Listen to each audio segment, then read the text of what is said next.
Thank you for staying with Benchmark. In this last segment today, we assess the nation's fiscal outlook, taking into account Budget 2012, which was presented in Parliament by President Mahinda Rajapaksa 2 weeks ago.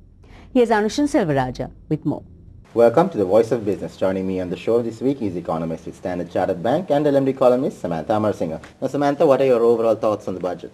Well, overall, once again, it was an upbeat budget. It lived up to our expectations that it would provide a credible path towards sustainable economic development. Of course, the biggest surprise was the announcement that the rupee would be devalued by 3%. And this would, of course, be to provide an incentive to exports. The IMF has been very supportive of this move, as they've been calling for a move towards a more market-determined exchange rate. And we feel that it was a very timely move. Perhaps it should have come a little sooner, but given the global growth slowdown, it's something that needed to be done. A number of other bold measures were announced to improve export competitiveness, such as incentivizing priority growth sectors such as manufacturing, and we feel this was a huge positive, given that Sri Lanka's balance of payments is under high stress.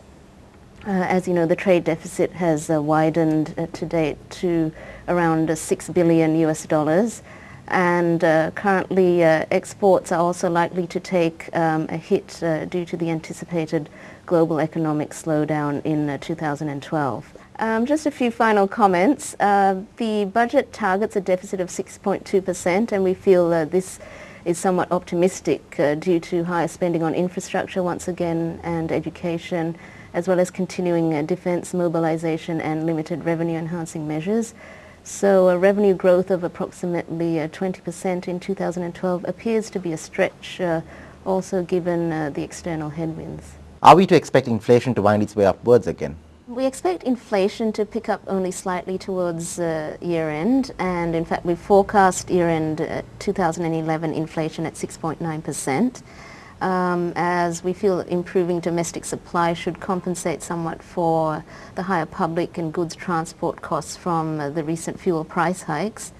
Despite high credit demand continuing for longer than we anticipated, we expect inflation in 2012 to be contained within the central bank's comfort level of 6 to 7%. In fact, our forecast is for 6.4%, largely owing to improvements in domestic supply and also the receding threat of higher global oil and food prices.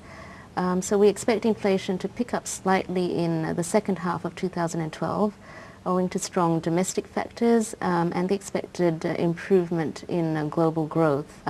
Also, following the government's 3% devaluation of the rupee, there have been expectations of hardening inflation, and these are gaining momentum in the rates market. However, we believe that a sharp reversal in the prevailing market sentiment is unlikely in the near term, and a stable policy rate environment during 2012 is likely to support growth.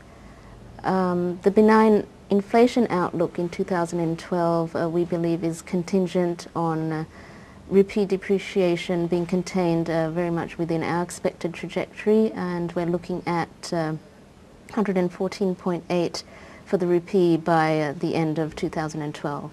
Now, you say in your article in LMD that the economy is growing at a healthy 8% despite prevailing global uncertainty, and the level of fiscal debt, which is 81.9% of GDP in 2010, has been steadily improving. The government's economic growth estimate of 8% appears somewhat optimistic. Could you elaborate on this? We expect growth in 2012 to slow to 7.5%. Hence my comment that the government's estimate of 8% appears to be somewhat optimistic. This slowdown, we feel, is largely due to external factors. The global macro picture could very well undermine confidence in the near term, and also the export sector, which is significantly dependent on the US and Europe, could see more pressure.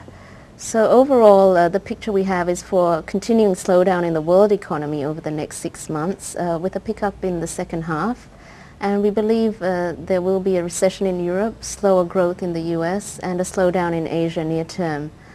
So based on these factors, we have projected a 7.5% year-on-year growth for 2012.